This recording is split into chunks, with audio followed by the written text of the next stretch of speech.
నిజామాబాద్ జిల్లాలో ఖరీఫ్ సాగు చేసేందుకు సిద్ధమవుతున్నారు రైతులు. ఇప్పటికే జీలుగు విత్తనాలు, ఎరువులు కొనుగోలు చేశారు.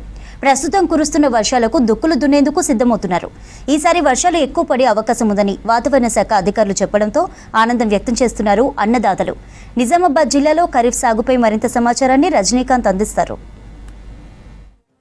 నిజామాబాద్ జిల్లా వ్యాప్తంగా ఈ తెల్లవారుజాము నుంచి విస్తారంగా వర్షాలు కురుస్తున్నాయి. చాలా చోట్ల ఒక మోస్తారు నుంచి భారీ వర్షాలు పడుతున్నాయి. ప్రధానంగా ఆర్మూర్ రెవెన్యూ డివిజన్ పరిధిలోని ఆర్మూర్ కాన్స్టిట్యున్సీ, బాల్కొండ, దీంతో పాటు నిజామాబాద్ రూరల్ కాన్స్టిట్యున్సీలోనూ విస్తారంగా వర్షాలు పడుతున్నాయి. ప్రధానంగా సిరికొండ, దర్పల్లి, ఇటు మాక్లూర్, నందిపేట్, ఆర్మూర్, అటువైపు మనం బాల్కొండ కాన్స్టిట్యున్సీ చూస్తే కమ్మర్పల్లి, వేల్పూర్, అటు ఎస్ఆర్ఎస్పీ బ్యాక్ వాటర్ ప్రాంతంలోనూ విస్తారంగా వర్షాలు పడుతున్నాయి. దీంతో ఒక్కసారిగా వాతావరణం మారిపోయింది. నేల కూడా నిన్న మొన్నటి వరకు ఎండలకు నెరలబారినటువంటి నేల కొంత తడిసింది. ఇప్పటికే ఖరీఫ్ కోసం రైతన్నలు జిల్లా వ్యాప్తంగా కూడా సాగుకు సిద్ధమవుతున్నారు. చాలా చోట్ల జీలుగు విత్తనాలు, దాంతోపాటు ఎరువులు, విత్తనాలు కొనుగోలు చేసి ఖరీఫ్కు సిద్ధమవుతున్నటువంటి నేపథ్యంలో కొంత ఎండల తీవ్రత ఉన్నటువంటి కారణంగా రైతులు ఇంకా పనులు పూర్తి స్థాయిలో మొదలు పెట్టలేదు. ఈ రోజు పడుతున్నటువంటి వర్షం నిన్న మొన్నటితో పోలిస్తే అకాల వర్షాలకు భిన్నంగా వర్షాకాలంలో ఎట్లయితే ముసురుతో ఉన్నటువంటి వర్షాలు పడతాయో ఆ రకమైనటువంటి వాతావరణం జిల్లా వ్యాప్తంగా కూడా ఇప్పుడు కురుస్తున్నటువంటి వర్షానికి రైతులంతా కూడా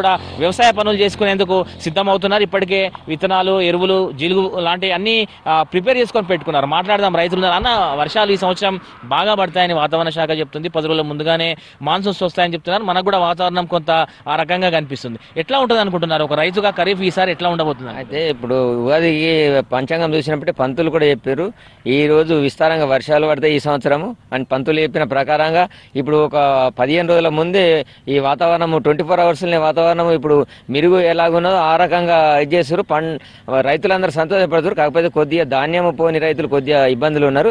90% 95% ధాన్యాలు అన్నీ అయిపోయినాయి. ఒక 20-25-15% ఉండొచ్చు.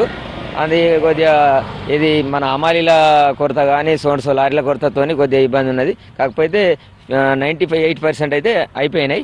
ఇప్పుడు ఈ వర్షాలకు రైతులు చాలా సంతోషపడుతున్నారు. ఎందుకంటే ఇప్పుడు ఖరీఫ్ ఈ సీజన్కు ముందుగా పడ్డదానికి అందరూ దుక్కులు దున్నుకొని చేసి మళ్ళీ ప్లస్ సోయా ఏంది మన ఈ జీలుగా విత్తనాలు కూడా అలుకునే ప్రయత్నంలో ఉన్నారు. జీలుగా విత్తనాలు 2-3 రోజుల నుంచి మా దగ్గర సొసైటీలో ఇస్తున్నారు.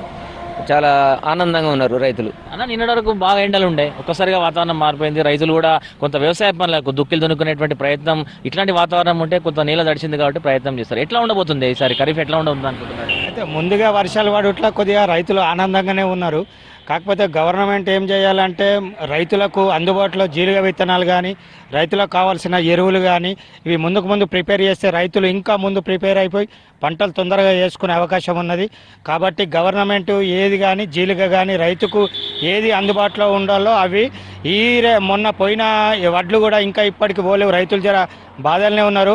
అవి అట్లా కాకుండా ఇప్పుడు ఖరీఫ్లో తొందరగా రైతుకు సకాలంలో ఎరువులు కానీ జీలుగా విత్తనాలు కానీ అందుబాటులో ఉంచి రైతును ఆదుకోవాలని ఈ సర్కారును వేడుకుంటున్నాం. అన్న, కొంత వర్షాలు తొందరగా వస్తాయని చెప్తున్నారు. 10 రోజుల ముందుగానే ఋతుపవనాలు కూడా వస్తాయని వాతావరణ శాఖ ఇప్పటికే చెప్పింది. ఇప్పటికే చాలా చోట్ల ఆ ఋతుపవనాల కదలికలతో వర్షాలు కూడా పడుతుంది. ఎట్లా ఉండబోతుంది? మంచిగానే ఉన్నది. వర్షాలు అయితే బాగా పడుతున్నాయి. ఈ ఒకసారి పడ్డదానికి దీన్ని పడ్డది అనుకోవద్దు. మళ్ళీ ఇక ముందు ఏమున్నదో మెరుక్కు ఎదురు వస్తే వర్షాలు పడాయి అని అంటారు. మరి ఇప్పుడు పడుతున్నది, మరి అప్పుడు పడతదా పడదా అది దేవుడెరుగా. కానీ ఒక దిక్కు రైతు సంతోషం ఉన్నాడు, ఒక దిక్కు ఏడుస్తూ ఉన్నాడు. వడ్లని లాకలొచ్చి కుప్పలు నానిపోతున్నాయి, వరదలు కొట్టుకపోతున్నాయి. పెద్ద వర్షం ఇది. ఈ వర్షంకు వడ్లని రాజులు కొట్టుకపోయి లాకలొస్తున్నాయి. రైతు సంతోషం అనరాదు, ఇటు ఏడుతున్నాడు అనరాదు, ఎటు కాకుంటున్నది.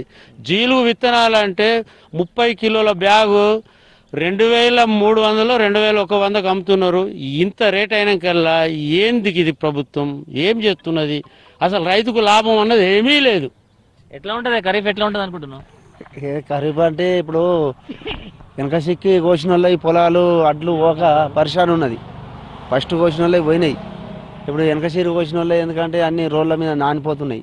ఇప్పుడు అట్లా కూడా మనం ఇత్తిత్తుకాల జమ చేసి ఏదో 10 రూపాయలు వస్తాయన్న ఆశకు చేసుకుంటే ఇప్పుడు అవి కూడా పోకపాయి అట్లు. కొంతమంది నానిపోయి లాకలు వెళ్తున్నాయి. ఇప్పుడు వచ్చే ఆదాయం అదే, రైతుకు వచ్చే ఆదాయం అదే. ఇప్పుడు అది రాకపోతే మనం ఎట్లా బతుకుతాం? ఇప్పటికే యాసంగి సంబంధించినటువంటి ధాన్యం చాలా చోట్ల కొనుగోలు పూర్తి కాలేదు, రోడ్లపైన అట్లనే నిలిచి ఉంది. సో ఆ ధాన్యం కొనుగోలు చేస్తే కొంత పెట్టుబడికి డబ్బులు వస్తాయి. ఆ ధాన్యం కొనుగోలు చేస్తే వచ్చినటువంటి డబ్బులతోనే ఖరీఫ్కు రైతు సిద్ధం అవుతాడు. కాబట్టి కొంత ఆ ధాన్యం, యాసంగి ధాన్యం ఏదైతే మిగిలినటువంటి ధాన్యం ఉందో రోడ్లపైన కానీ కళ్ళాలో కానిటువంటి ధాన్యాన్ని వెంటనే కొనుగోలు చేయాలా. రైతులు నిజామాబాద్ జిల్లాలో వ్యవసాయం చేస్తారు. సో వర్షాలు ఎక్కువ పడితే కొంత బోర్బావుల కింద సాగు చేసినటువంటి రైతులకు ఉపయోగకరంగా ఉంటున్నటువంటి విషయాన్ని కూడా రైతులు చెప్తున్నారు. సో మొత్తం మీద ఖరీఫ్కు సిద్ధమవుతున్నటువంటి రైతులకు ఇప్పుడు వస్తున్నటువంటి వర్షాలు ఊరట కలిగిస్తున్నా కూడా చిన్న చిన్న సమస్యలు ఉన్నాయి. వాటిని పరిష్కరించే దిశగా ప్రభుత్వం పనిచేయాలన్నటువంటి విషయాన్ని రైతులు చెప్తున్నటువంటి నేపథ్యం మనకు కనిపిస్తుంది. కెమెరా పర్సన్ రాజేష్తో రజనీకాంత్, V6 న్యూస్, నిజామాబాద్ జిల్లా నుంచి.